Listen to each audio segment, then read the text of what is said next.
If you work as a manufacturing facilities engineer, installing a new piece of equipment can be as complex as the machinery itself.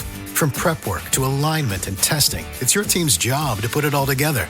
That's why it's good to have Grainger on your side. With industrial-grade products and next-day delivery, Grainger helps ensure you have everything you need close at hand through every step of the installation. Call 1-800-GRAINGER, click Grainger.com, or just stop by. Grainger, for the ones who get it done. Blog Talk Radio.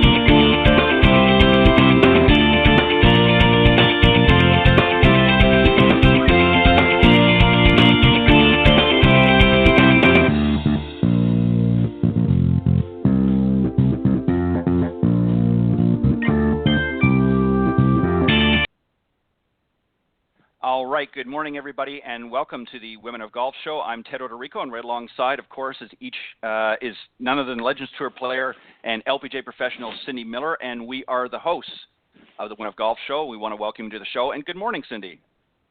Good morning, Ted. Welcome back. We had a extended break here for observance of Thanksgiving, and I, as normal, ate too much. How about you? You know, I ate too much, too. I'm still eating too much, but I went for a couple-mile walk today. Yeah, I hear you. I've had to do the same thing. I had to take a few walks, actually, not just one. But anyways, we want to thank everybody for tuning in this morning. And let me just remind everybody, of course, we are live Tuesday mornings, unless otherwise stated, from 9 to 10 a.m. Eastern Standard Time here on blogtalkradio.com. Best way to find us is go to blogtalkradio.com, and up in the search key, just type Women of Golf, and you will find us there live on Tuesday mornings. Or if you can't join us live, not to worry. There's a number of ways. You can visit the page, scroll down to the on-demand section. You can listen to all of the previously aired shows. All the recordings are there, including today's show will be there at its entirety after the show. But you can also go to iTunes.com or Stitcher.com as well, and just type in Women of Golf there under the podcast section, and you'll be able to pick us up there as well. So we appreciate you tuning in. Those of you joining us live, good morning and welcome. Also, if you want to speak to us, we would love to hear from you. We really want to get you engaged, and that's something we're going to work on in the new year, particularly. But you can certainly call into the program during the live broadcast on Tuesday. The number is area code 347-945-5855. And also, if you want to reach out to either Cindy and I personally, our emails are as follows. Cindy's is cindy@cindymillergolf.com, and mine, of course, is ted.golftalklive@gmail.com. We got a great show for you this morning. We're going to talk about a little bit just about the rules of golf. We're not going to get into it too hot and heavy, if you will, but we're going to just talk about the first 10 anyways a little bit. And then later in the broadcast, we're very excited to have our very special guest joining us in the second half, the PGA Vice President, Suzy Whaley. She's also the Director of Instruction at the Suzy Whaley Golf up in Cromwell, Connecticut. So she's going to be joining us on the second half, and very excited to have her. Lots of great things happening in Suzy Whaley's world, so we want to hear about that a little bit later on. Cindy, I thought it would be kind of interesting to talk a little bit about the rules and why I thought it would be a good idea. There's a lot of new I'll give you a good example. I actually, in doing the final preparations for this morning, I actually had a friend from back home reach out to me, and she has never played before, doesn't really know much about the game, and her new beau, if you will, plays golf, so she really wants to engage, but she didn't know where to start, so I gave her some tips, and one of them was to get her hot little hands on a copy of the rule book so she understands the rules. And there's a lot of people, I had many conversations with people over the last several years, and you'd be surprised at how many people show up at a golf course and really don't understand sort of the intricacies of the rules. And that doesn't mean they have to know all the details, but they don't even know some of the generalities. So I thought we would just touch on a few this morning just to help those newer golfers out there that maybe just don't have an understanding. First off, the official rules take up around about 100 pages, published by the USGA and the R&A. So the rules at a glance are sort of an introduction to or gateway to the full rules of golf, which is what we're going to talk about this morning. And the first one, Cindy, is about the game itself. And the holes on the course must be played in order 1 through 9 or 1 through 18 unless the committee says otherwise. So obviously, and you must always play, obviously, by the rules, and you're not allowed to ignore them, of course. But a lot of people don't understand, I think, really about the game in its generality. And really, the game of golf consists of playing a ball with a club from the teeing ground into the hole by a stroke or succession strokes in accordance with, of course, the rules. So a lot of people don't understand the general rule, if you will, of the game of golf. So let's talk a little bit about that. What sort of consisted in an 18-hole round or even a 9-hole round, what people need to understand on how to play the game. Why don't you start us off? I'm not sure I understand the question. Well, a lot of people don't understand what the purpose of it. People that have never played on a golf course, they don't understand what the purpose of the game is. In other words, what they do when they get up to the first tee, what are they there to do? And you'd be surprised. Listen, you'd be surprised how many people don't know. Oh, you're absolutely right. I was laughing. Have you ever seen Robin Williams on golf? Yes. Yes, I have. So you take a stick that looks like a tire iron. I'm sorry. You get but these it's true. clubs, right? But well, again, I mean, it's like, how simple can we make it? And it's pretty simple. So, yes, you have clubs in a bag that are supposed to go certain distances. Beginners don't need all the clubs. The longer the club, the further the ball goes. And you play holes, which are strategically placed challenges. And there's 18 holes and 1 full round of golf. And you take this club and you try to get the ball from the starting ground, which is the tee box, into the hole in the least amount of shots. And a shot is called a stroke or a swing, or every time you try to hit the ball. Right. You know, exactly. Again, and I'm sure that anyone that's listening to this program knows that, but you're right. It sounds so simple, but, and then Robin Williams says, and they call it a stroke because every time you swing, you think you're going to have one, right? Right. Well, yeah, and ladies and gentlemen, we're having a little bit of fun here this morning, and we're trying to obviously make light of it. But you know, the truth of the matter is, a lot of people don't, you know, especially beginners, and this is really who we're trying to address here with the rules this morning. You know, obviously you need to read the rules and understand, and this is the rules apply to everybody that plays the game, but obviously for amateurs that maybe are not playing competitive golf. You know, you can certainly make some adjustments and you can be a little bit more lax in the rules, but obviously professionals need to adhere to that. But that's the general rule of the game, and that is to, you know, get the ball in the hole in the fewest strokes possible in order to, you know, play the game in its entirety. And you're provided, as Cindy pointed out, with clubs to be able to accomplish that. And I want to move on to Rule 2, which gives you, and then Rule 3, which, of course, gives you different types of play. Rule 2, of course, is match play. And in match play, Cindy, as you know, because I know you've been involved in them, each hole is a separate contest. So in stroke play, we'll talk about that in a second. It's played a little bit differently. But talk about match play a little bit. You've been involved in it. And what do you like about it? What's different about it? And how did you do in match play?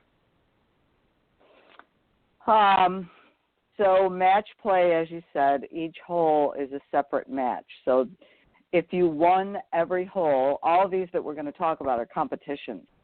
So somebody that's a beginner probably won't be playing any competitions, but match play, you keep score by hole. So if you win every hole, your match would be over when you've won more holes than there are holes to be left to play. Right. Right?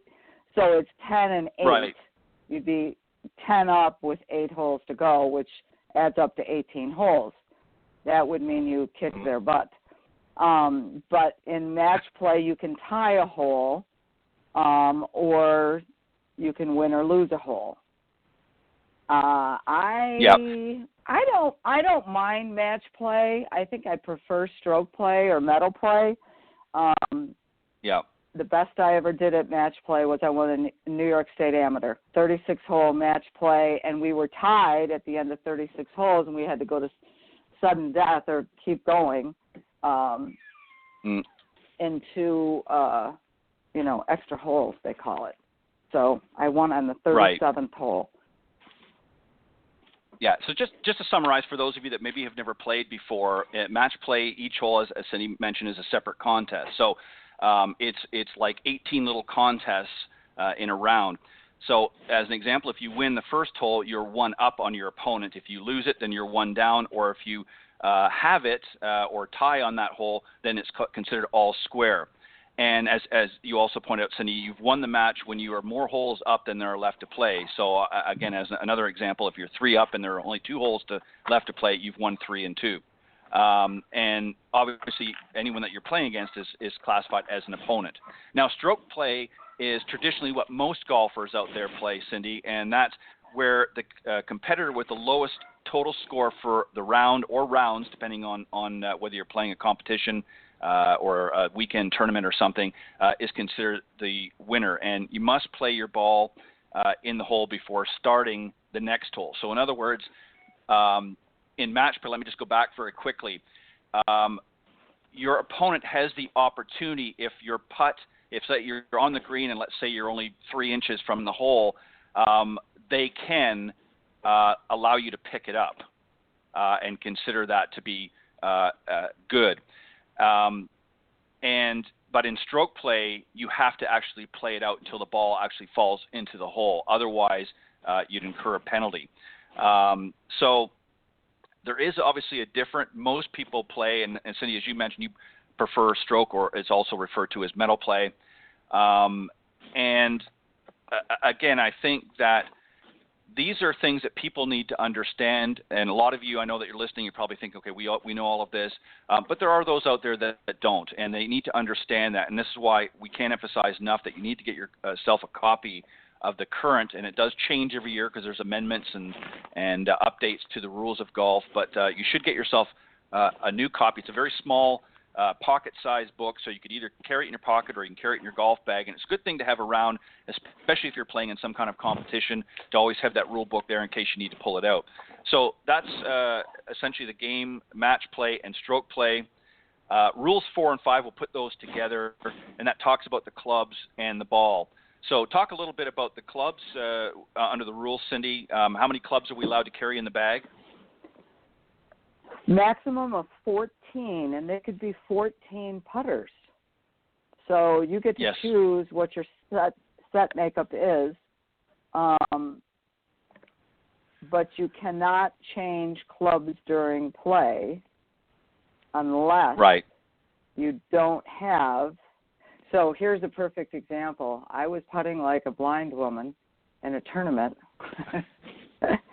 and I said, oh, can I go trade putters at the turn? No, only if you only have 13 clubs in your bag.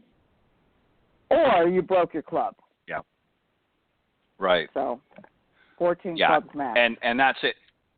Yeah. And there is also some restrictions. The clubs must conform to the USGA rules. So you have to be careful of that. And most clubs, most manufacturers' clubs do, but there's obviously over the years have been some controversy. I remember when Ping came out with the square grooves, there was some, of course that's long been settled, but there were some issues at the time, so that went under review, and of course ultimately the decision was they were able to continue on. But for the most part, most of the clubs that you're going to purchase at your local pro shop or even your big box store, if that's where you choose to buy them, are going to be USGA conformative. So you want to make sure of that. But also the ball, Cindy, you may not change balls during the play of a hole unless the rule allows it. And so there are some examples to consider as well. If the ball is damaged, in other words, if it has a cut in it, or is somehow become out of shape, you may change the ball, but you have to consult your playing partner. So have you ever had to do that, Cindy? Have you ever been in a tournament? Or today's modern balls are a little bit more forgiving. The covers are harder than that. They're not like the old style Bellata balls that were very soft covered. But have you ever in the middle of a round realized that there was something defective or had become wrong with the ball and had to change it out? Yeah, if you cut it, you can take it out of play. Right. So you've obviously had that happen a few times. Yeah, I mean, if you hit it thin and you put a cut on it, yeah. But again, the balls nowadays are much more durable. That doesn't happen as often. Yeah, you don't seldomly see that, but and obviously we're just sort of glossing over the rules. There's other parts to each of the rules that we're talking about this morning, but we're just sort of giving you an overview. Rule number 6, I want to move on, is about the player's responsibilities, and obviously you want to make sure that you read all the notices. Even though there is a rule book, sometimes in tournament play, or if you're playing at a particular course, they may also have some local rules which are not going to be in the general rules of golf. So you want to make sure you familiarize yourself if you're playing in a tournament, you want to you'll be given a notice or an additional paper, if you will, that will contain maybe some rules based on, for instance, maybe if it's been raining heavy, there might be lift clean in place has now been made available for a tournament because the grounds are so wet and soggy, and they're allowing you to do that. So that's, again, not generally in the traditional rules, but it may be something that they've adopted for that particular tournament based on the conditions. So you want to make sure you familiarize yourself as well. And also, particularly, if you're playing on a course you've never played before, ask them if there are any local rules that may apply. And I'll give you a good example, Cindy. Years ago, I played on a course, and it was a very, very tight course. The fairways up and down alongside one another. And a lot of times, in order to speed up play, they would allow you, if you hit it into the neighboring fairway, as an example, you did not incur, they played what was almost like winter rules. You did not incur a penalty if you picked it up and brought it back into your own fairway or into your own lane, if you will. And the reason doing that is they didn't want people crossing all over the place, and just, again, in some of the narrow courses. So you want to make sure that you understand that. And also, they were a little bit more lax with out of bounds on that particular golf course. So you want to make sure you understand some of the local rules. What are some of the other responsibilities that you can think of, Cindy, that players should know that would maybe fall under Rule 6? Well, I think you need to count every stroke. And I think we teach a lot of juniors, and some kids have trouble counting. And I think that they're not sure how to play the game. And some of the tournaments that they play, they don't have a marker or a scorer with them who could help them. Mm-hmm. I think that the player needs to know that if you're not sure about a rule and there's no rules official anywhere around you, you always have the option of playing an alternate ball. And before you do so, you have to state, I'm playing an alternate ball, and if I am able to take relief, you have to state which ball you want to keep score with. I prefer, like I did this in the LPGA National Teaching Championship this summer. I was by a birdhouse in the trees, and I said, I believe I get relief, but I'm not sure. I'm going to play 2 balls, and if I get relief, I want this score to count with the ball that I'm taking relief. Right. So yeah, and there are going to be circumstances. Important. We've seen that many times over the years in competitive play on both the LPGA and the PGA Tour, where players have had to take relief. Some of the other things, Cindy, always, we want to make sure that you use your correct handicap. In other words, you want to make sure you keep that information up to date, because that's going to help you as well as playing your handicap, certainly particularly in competition. The other thing is, and some of these might seem very simple, but you'd be surprised, knowing your tee time or starting time and be there ready. In other words, ready golf, if you will, to be able to, play appropriately. You also want to make sure that you identify your own ball by putting a mark on the ball that's unique to you in case someone else is using an identical ball. So in other words, if you're both playing maybe a Titleist Pro V1 or a Callaway golf ball that's of the same brand, then you want to make sure that you've got a mark that's unique and make sure that when you're playing in your competition that you show one another what the marking is so that, again, you're not doing the same thing. In stroke play, Cindy, you also want to make sure, again, that you score for each hole and that it's correct, as you said, and also sign your card before returning it. And one of the other ones that's part of the player's responsibility is, and this sort of falls under slow play, don't unduly delay the play, keep up with the group in front, keep playing unless there is danger from obviously lightning or obviously become ill or an official tells you to stop for one reason. Usually it's going to be because of rough weather in the area, particularly lightning is a common one. But you want to make sure that you're keeping up pace of play. Nothing's worse, Cindy, than being especially in a tournament, and you're waiting to be able to play because of the group in front of you. And, of course, the group behind you is sort of pushing from behind. I'm sure you've had that experience happen to you, maybe in a tournament as well. Would you agree that can be annoying? Absolutely. And know that you have 45 seconds to hit the ball from when it's your turn. So if Ted and I are playing and Ted finishes hitting his shot, and I'm up next, then my timer starts the minute Ted hits his shot. So you should always be planning and preparing to hit your next shot before it's your turn. So you can figure out, how far am I? Where's the trouble? What's the wind doing? What's the playable yardage? What club do I think I'm going to use? The quicker you're able to make decisions, the faster you'll be able to play.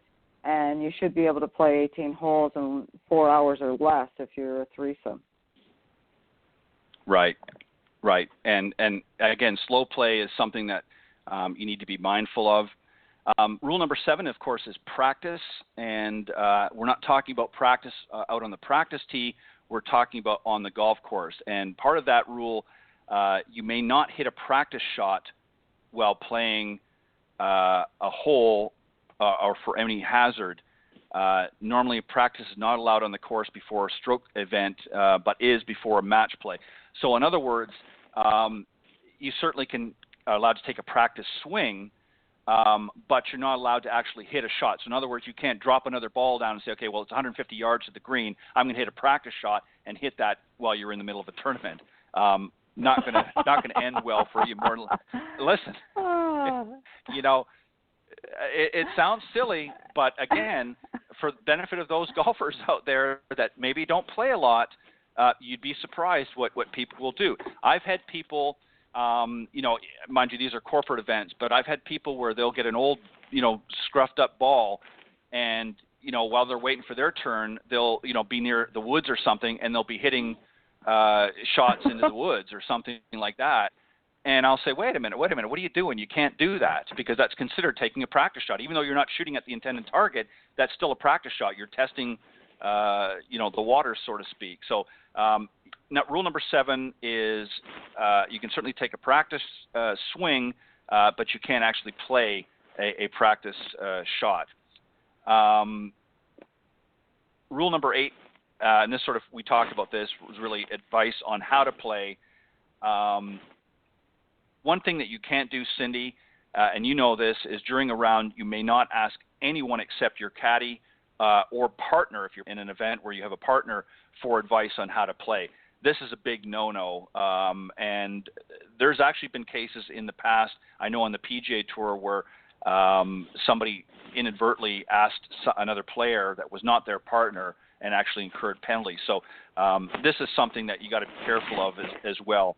And obviously, Cindy, you play in a lot of pro-ams, so people will ask you advice on certain things, and that's okay in a pro-am because you're there to, as a professional, really to help them, correct? Well, you're on the same team as well.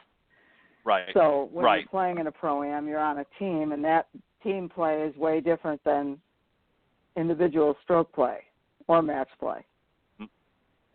Right. Right. So, again, just to summarize on that, you cannot ask for advice on how to play a particular hole or a shot, with the exception of your caddy or partner in an event where you actually have a partner. Rule number 9 is sort of the, I guess, the opposite. Advising opponent on strokes taken. As an example, in match play, you must tell your opponent the number of strokes, including penalties, you have taken if you are asked. So if somebody asks you, in match play, you need to do that as well. You need to advise them of that. And the last one, Cindy, we'll wrap this up. And number 10 is the order of play. In stroke play, obviously, the player who has the lowest score on a hole has the right to play his or her ball first on the next hole. This is called and referred to as having the honor. Also, while playing a hole, the player whose ball is furthest from the hole plays first. In match play, of course, if you play out of turn, your opponent may actually make you replay your shot. This, of course, doesn't happen in stroke play, but in match play. Have you ever been in a tournament, Cindy, where you actually played out of turn, or maybe you were in a group where somebody did do that, and maybe you had to call a penalty on them or advise them that they played out of turn? No. And to be honest with you, I wouldn't call it on them. I don't think, ever. So no, I've never been. It's like no big deal. You go. It's okay. Yeah. Now, and again, I know that we're just sort of lightning. If it mattered and it was on TV, no, I've never done it, nor would I ever. Yeah. Obviously, we're kind of making a little bit light of things this morning. We're trying to keep it easy and light, and we're not going to get into all the specifics. In all of the rules, there are other amendments and things that go with it, and that's why I said earlier, Cindy, that really we want golfers out there to get a copy of most up-to-date and current rules of golf, because there are a lot of information in there that is important to play, particularly if you're going to be playing in some competitions, whatever they may be. Knowing and understanding the general rules will certainly help and make it much more fun and enjoyable. There's nothing worse, Cindy, than playing with people that are not playing at all by the rules, and in fact, I consider that cheating. And especially when there's a little money on using the old foot wedge or something, and giving themselves a better lie. Now, if this is something that's established up front, that again, if the conditions are tough and you want to have a lift clean in place, or you want to have some other advantage given, that needs to be stipulated up front before the round begins. And I don't know how many times I've seen again in a corporate event where people are improving their lie and doing things like that, and I'm like you, I just turn my head and look the other direction, because I'm thinking I don't want to know what's going on, but it's not fair to the fellow competitors. So those are rules 1 through 10.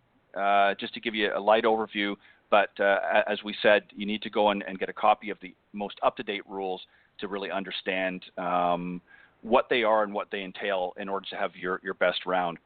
Well, I see that our very special guest is ready this morning, Cindy, so let me just introduce her, and then we'll bring her on the show. Our special guest this morning, of course, is the Vice President of the PGA, Suzy Whaley. She's also the Director of Instruction at the Suzy Whaley Golf in Cromwell, Connecticut. And she's the first woman ever elected to serve as an officer of the PGA of America. Again, she's Vice President. And after serving 2 years as PGA Secretary, she became the association's Vice President at the PGA annual meeting in November of 2016. Also a member of the PGA Board of Directors from 2011 and 13. She also served on the Connecticut PGA Section Board of Directors and as the section's Vice President at large. Recognized as one of the country's top instructors, she's enjoyed a 5-year tenure at Jim Flick's golf schools before becoming the head golf professional at Blue Fox Run in Avon, Connecticut in 2002. And from 2004 and to 2006, she worked as an LPGA golf commentator for ESPN. So, Cindy, let's welcome our very special guest this morning, Suzy Whaley. Good morning. Well, good morning to you both. How are you? We're great. How are you? We're doing great. I am fantastic. I am in Florida looking at the sun. It's a beautiful day. I can't wait to go play some golf. Nice.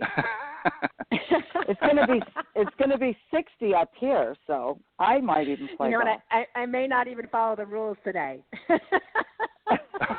Right. I may take well, a Suzy, we won't call the golf police on you. All right, I appreciate that. Well, Suzy, let me just say first off, on behalf of Cindy and I, we want to take this opportunity again to thank you very much for taking time out of your schedule to come and join us this morning. And, we've got a few things here that we want to talk to you about and give you an opportunity to talk about. And we know that you're doing some great work with the PGA of America, and there's more great things to come. But let's talk about, if you wouldn't mind, Cindy, I'm going to just start things off here. Let's talk about some of the benefits of playing golf and some of the opportunities that the golf game, the game itself gives to the folks out there. Sure. I mean, I'm completely biased. I think golf is one of the greatest sports in the world because it gives you the opportunity to play not only with people who may not be as expert at it as you are, or somebody who's just learning. You can play with 4 generations of a family together. It's outside. It's great exercise. It's fun. It's social. You can do business on the golf course. I mean, as a mom, I can tell you that golf for my children had all the value propositions that I was looking for in an extracurricular activity. My kids were busy. They loved it. It was challenging, competitive.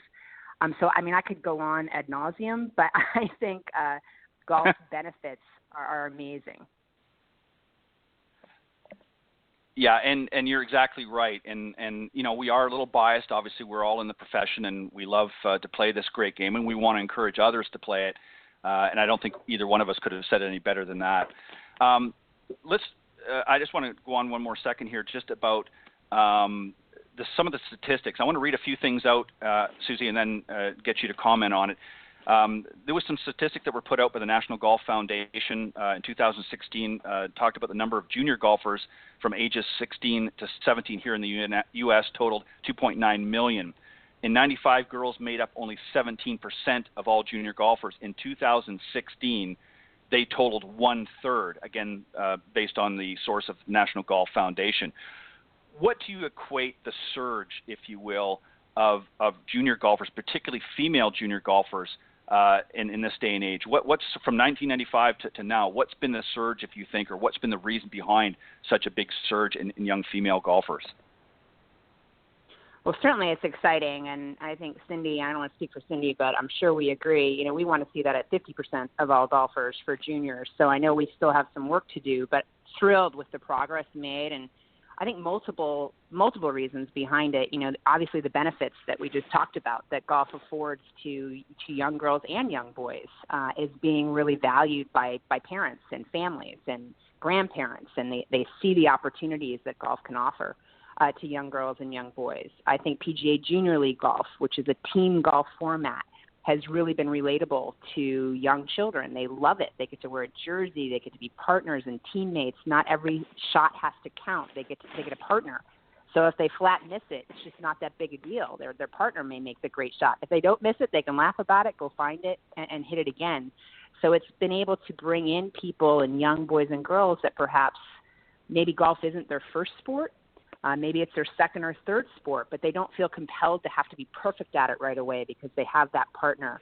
I think LPGA girls golf has been a tremendous asset to getting girls in the game, and LPGA girls golf clubs all over the country that are giving young girls an environment to learn together, whether they're beginners or whether they're already good players. They get to share the experience together, and a lot of girls really enjoy that opportunity of having other girls with them on the tee, learning from female instructors. We have more female instructors that are teaching through the LPGA and the PGA of America. And I learned from male instructors and had a great experience, but a lot of young girls really love the fact that they get to see somebody that looks like them. on the tee top teaching them. So I think there's drive, chip, and putt is another example where young girls may be watching at home on television with their families and seeing these young girls participate on national television on the 18th hole at Augusta. I mean, when Cindy and I were growing up, that wasn't a possibility, and now it is.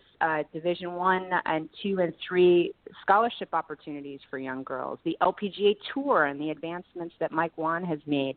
I mean, all of that are huge contributors, but at the end of the day, people get involved in the game because of a local professional, whether it be a PGA professional or a local LPGA TNCP professional, of which both Cindy and I are dual members. And that professional is really the advocate to getting young girls and young boys out on the course, loving the game, finding friends to play with. That is absolutely our best case scenario for more girls to play the game, is through those local professionals. Well said. Cindy, go ahead. Tell us how you planned, proceeded. What made you want to be a leader in the PGA of America? I get asked that so often, and my answer might surprise you. So I joined the LPGA TNCP first because at the time I had two very young children, and the PGA of America had a hourly work requirement week of 40 hours a week. I was working about 30 hours a week when my children were babies. So I joined the LPGA TNCP first, and then I joined the PGA of America because my husband was getting to compete 2-3 times a week within the section that we were members of, and I didn't have that opportunity, and I wanted to play more tournament golf. I missed it. I love competitive golf. I still love to compete, and I knew the PGA of America would afford me that opportunity. So I joined the PGA of America to play more golf. It wasn't to be a leader in the PGA of America. It was because I wanted to compete more. And once I started competing and being a part of the section, I would head home and complain about something or another to my husband that's been a PGA member over 25 years. And he, rightfully so, would say, look, you can't complain unless you get involved. And so I joined my first committee at my section level, which was, a committee that I was interested in. It was the teaching and coaching committee. And then I joined the communications committee. And then I joined a sponsor and marketing committee and really loved it. I loved the people I was meeting. I loved the networking opportunities. I loved the challenge of it. And it just organically grew into a position on the section board of directors. And from there, it grew into a position that became a national position on our board of directors. And here I sit today, never having intended to continue to be a part of the governance structure, but I really enjoyed being a part of that team, having that sense of accomplishment where we feel like we're really helping our members and growing the game. And it's been a wonderful experience to date. And we've made some great progress, but we have our challenges, and we're still working to elevate the game for all. And we look forward to that in the future. So tell us what your big, hairy goals are in 2018 and forward, as you will become the first ever woman president of the PGA of America. Yeah, it's such a great question because so many people ask us that as the leader of the association. I hear Paul Levy, our current president, get asked that. I heard Derek Sprague get asked that. And this is the truth. Certainly I have personal goals for myself and the things that I want to grow as a leader. But I would tell you that we're truly a team. We have a very large board of directors of 21 that work all over the country in their day jobs, but volunteer an enormous amount of time to the association and to our 29,000 members across the country. So when I talk about goals, they aren't just my goals. They are the goals of our entire board of directors who represent all of those we serve across the country. And some of the key items that we want to continue to elevate, obviously, are our employment opportunities, our career services department, our well-being of our members is first and foremost in our mission. And we're constantly trying to elevate the value of the PGA professional where they work and in their workplace to their employers and for themselves and their families. We want to offer all the education opportunities we possibly can to stay relevant in a world that's ever-changing and adaptable, as our game will not change. Golf is golf, right? But the people who come to facilities are looking for value, and we want to ensure that our PGA professionals have the skill set and the opportunities to provide that. So we're constantly working on that. Player development, we're excited about the models that we're coming out with, where we're really going to develop youth golf based on skill and age level and physical capability at the time. So a developmental structure that really offers all children the opportunity to play the game, whether they want to play it at a recreational level or whether they want to play it at an elite level. And then obviously we just want more people to get involved in the game, whether it's a golf experience or whether it's playing on the golf course. So for us, we have a lot on our plate, and certainly, I'm, again, as a female golf professional, I am constantly advocating for women to get out on the golf course. I want more women in the business. I want more women suppliers to our championships. I want more women playing the game, and I want our golf game to look like the communities we live in. So I hope at some point we are more culturally diverse, not only as a membership, but as a game, and we work tirelessly to make sure that we have things in place that will allow that to happen. That's awesome. Well said. Yeah. Let me ask you something, or let me just go back, and I want to make a point on something that I mentioned earlier about the growth of the game itself, and then I want to ask you about to talk about the PGA Junior League. But also in 2016, some of the stats that came out, again, from the National Golf Foundation, was that 30% of the 2.5 million beginning golfers were female. And of those, 32% were non-Caucasian, which clearly illustrated that the changing face of golf. Touch a little bit about that, and then we'll talk about the PGA Junior League as well. But talk about the changes, that diversity that's happening in golf right now. Yeah, and again, just as with the young girls, it's certainly, it's not where we'd like it to be. We want it to be even more than the data that you just supplied, but we're excited that some of the opportunities that we're highlighting and sharing on a local level are connecting with people and are resonating with people, and people are feeling more welcome in our facilities. PGA professionals and LPGA professionals across the country are extending their hand and inviting people to come out and to participate. And I think the more people see people that look like them, the more comfortable that environment comes. And we are getting there. I don't want to overstate it. We have a ways to go. But the game itself is a game that provides, again, to the beginning of our conversation, these enormous benefits to people that like to be outside, people that like to be healthy and want to walk a golf course or want to ride a golf course. I mean, the calories burned alone are fantastic, right? For any woman. And I tell people all the time, you want to burn 1,200 calories, go walk 9 holes of golf, right? But at the end of the day, we are, with the help of all of our allied associations, we are seeing a difference in the game. And we need to continue it. We need to do more. But, little by little, we were breaking down those barriers and inviting people to realize that we want you at our facilities. We want you to play the game. We can help you learn to play the game at a level that you're comfortable with and from a yardage you're comfortable with, and allow us to do that. And we can really show you that golf is delightful and fun. It doesn't have to be hard. That's one of my biggest pet peeves is when I hear people say how hard golf is. Because, golf is challenging, but that's part of the fun of it. If you find a professional that can help you learn the game and navigate the game, a PGA professional or an LPGA TNCP professional, we'll help you navigate that where you feel successful, where you can manage it from the right yardage for your skill level at the time. And the way we're instructing golf, in my opinion, is providing people that opportunity, and it's opening the doors for anyone that wants to play the game. It no longer has to be that you're supposed to shoot par. While that's fantastic as a goal, if somebody wants that and we can help them get there, it certainly isn't the majority of the population. And as we let people know in the world that you don't have to be perfect at golf to love it, that we can help you manage it, that we can even help you pick your own golf club, and you don't have to be asking somebody you're with where to park the car or how to check in or what club to use from where, and we can help you gain that confidence. You can get on that golf course within 3 golf lessons, playing the game, loving it, without any judgment passed, and that's where we need to get to in the game. Absolutely. Yeah, totally agree. Yeah, you're exactly right, and it's very easy to see why you're going to become the president of the PGA of America. Well said.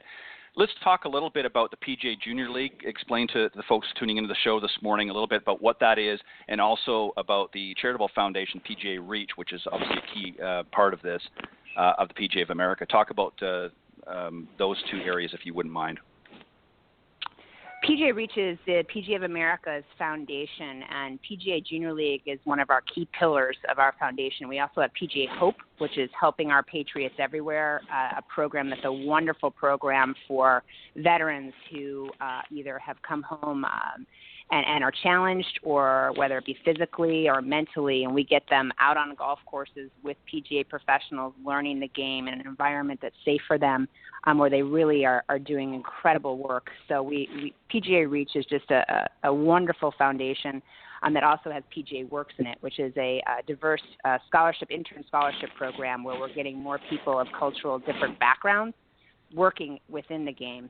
And then we have PGA Junior League. PGA Junior League is our youth program pillar. It is, as we said earlier, it's a team golf, and we had 42,000 boys and girls last year, 13 and under, playing team golf across the country in 41 of our PGA sections. We just finished up our national championship at Greyhawk for our all-star team, where a team from Georgia, from TPC Sugarloaf, took home the title. So it's one of these unbelievable programs for family. But the really neat thing about PGA Junior League that perhaps your listeners aren't aware of is 80% of the young boys and girls that participate in PGA Junior League in surveys from their parents are considered recreational golfers. So they're either new golfers or recreational golfers. And certainly there's 20% of those children are young boys and girls that have played the game often. But it's a developmental program that's getting young boys and girls on the course quickly. They learn the game not only from a PGA professional or an LPGA TNCP professional, but they learn the game from their friends. They're making strategic decisions together. They may be behind a tree, and then one ball is a little farther back in the fairway, and they inevitably always pick the one closer to the green, right? They hit the tree and make a mistake, and they immediately realize, oh, that was the wrong choice, right? So it's teaching young boys and girls the game in an environment that's just fun, and their family comes out and watches and cheers them on, just like every other sport. Just like a soccer game, the families are cheering on from the cart paths, high-fiving when a shot's great, and no worries when it's not. It's a match play format, 2 against 2. They each play scramble. And we have 3 matches within 9 holes. So 3 holes is a point, the next 3 holes is a point, and the next 3 holes is a point. So you can have 2 people play terrible the first 3 holes and then sweep the next 2 points. It's just it's a wonderful opportunity. If families listening aren't sure how to start their children in the game, PGA Junior League Golf is how you start them in the game, because it's creating golfers for a lifetime within that first 6 weeks they even start. Perfect. Cindy, go ahead. I know you have some more questions.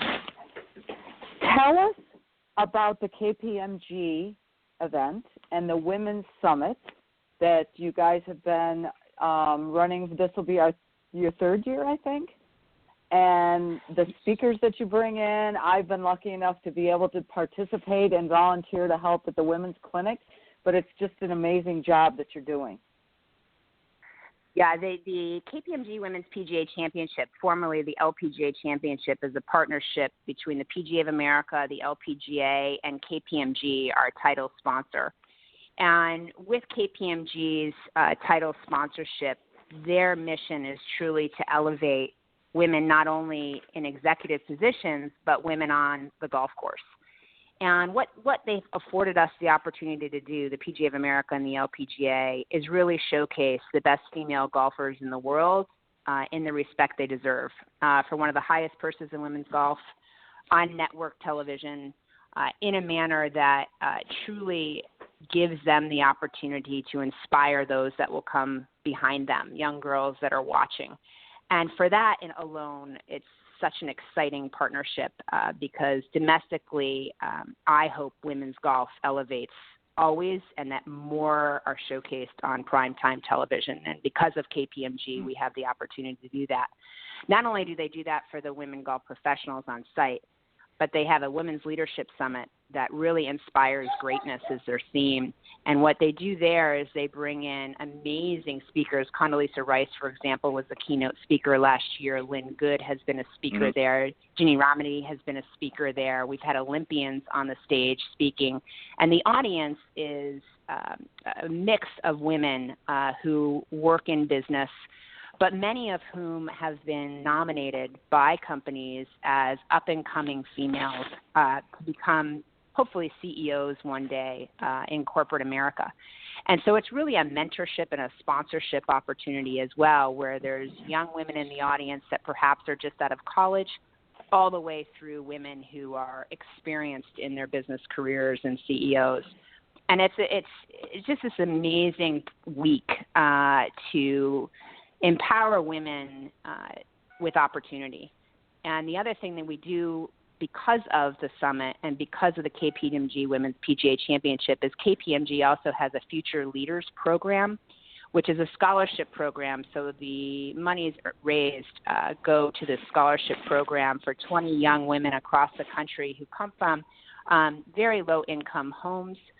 They apply for this scholarship. It's a $10,000 a year scholarship for college for 4 years to high school seniors.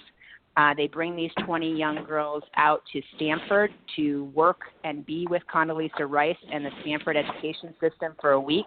We teach them how to play golf while they're there, but more importantly, we offer to help them with that $10,000 a year education so they can go on to empower other young women behind them after their college degrees. So it's an incredible week for us. We're excited to go to Kemper Lakes this year.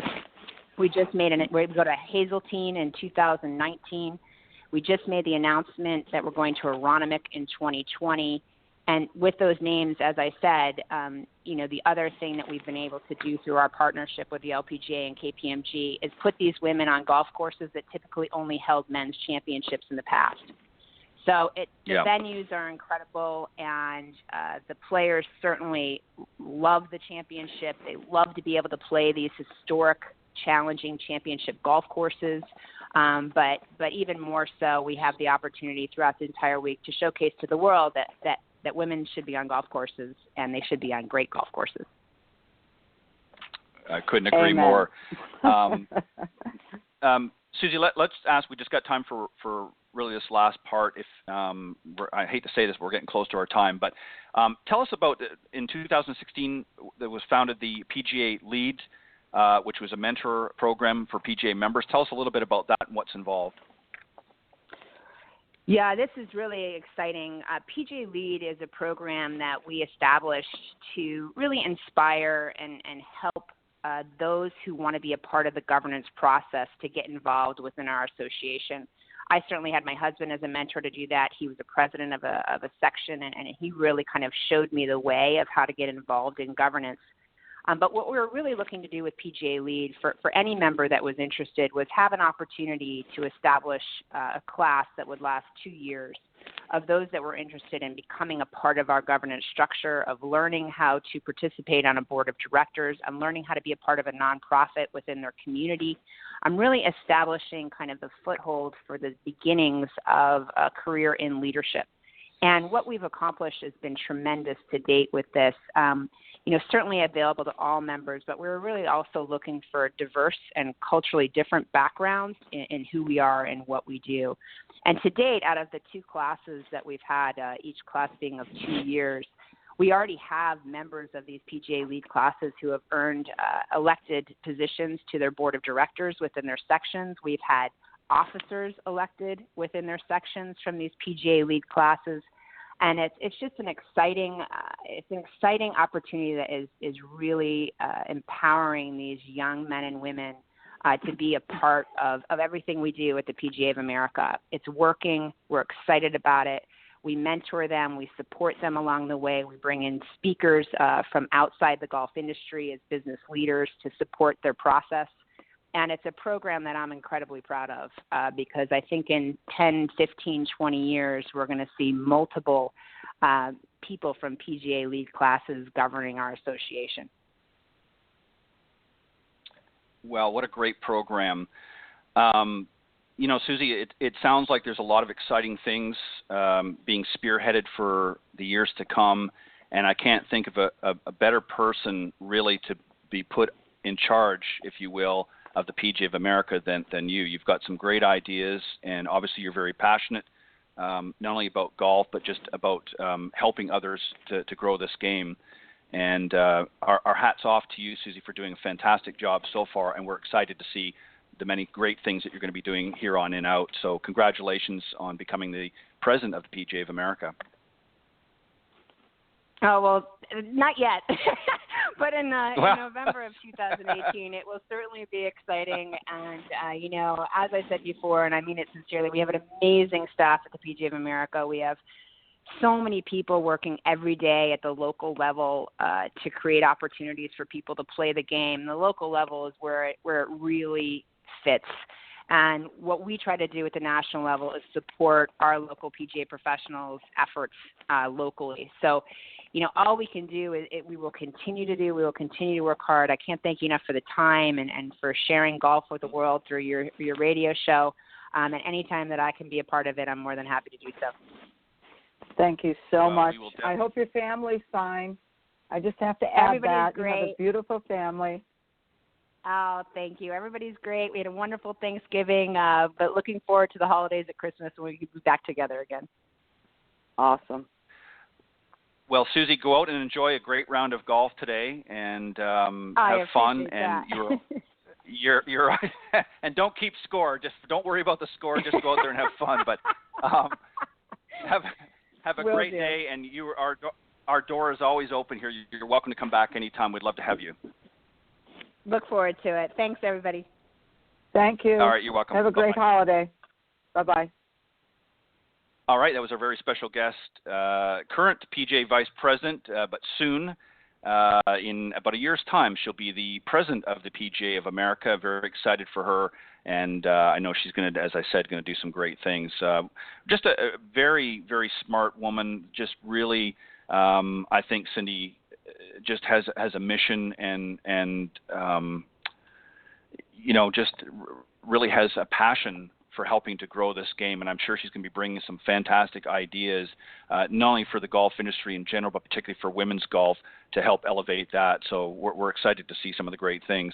And Cindy, look, we've got just a moment or two if you want to let everybody know. Of course, you've got a great product. We're getting close to Christmas here, as you mentioned. You've got the Learn to Hit It kit. So tell them a little bit about that and how they can get their hot little hands on it in time for Christmas. Yeah. So for anyone who needs to learn how to hit it clean, airborne, and straight on purpose, no matter what your skill level, it really doesn't matter. The Learn to Hit It kit comes with a portable mat, foam practice balls, the Own Your Game Academy online program, which includes 10 modules, and also downloadable PDFs that you can read, and a coupon for 10% off any Callaway club, all to you for $99.99. So go to learntohitit.com to get one for you and one for one of your maybe family members who need to learn to hit it better, or for a business person who needs to learn how to play golf so that they can use it as a business tool. Well said. Definitely you want to go and do that, folks, as we're getting close to the holidays. Still plenty of time to get that last-minute gift for those of you that have a golfer in your family or somebody that wants to learn to play. You definitely want to get your hot little hands on that Learn to Hit It kit. On behalf of Cindy and I, we want to take this opportunity to thank all of our guests that come on the show. We're getting close to wrapping up another season. Our last show for this year will be December 12th. And then we'll be fired up and ready to go after a long extended break. We'll be back on the air February 6th. So we got a couple more shows left with some great guests. We want to make sure you tune into that. And then on the break, if you didn't get a chance to hear some of the shows, you can go to blogtalkradio.com/Women of Golf and just scroll down to the on-demand section. You can listen to all of the shows from not only this past season but previous seasons in case you missed some of them. It'd be a great time to catch up on some of the great guests and some of the great discussions that Cindy and I have had. And we look forward to you joining us next Tuesday here on the Women of Golf Show. So on behalf, again, of Cindy Miller and I, God bless everybody. Have a great week, and we will see you next Tuesday. Thank you, Cindy. Thanks, Ted. Have a great week. You too. Bye-bye.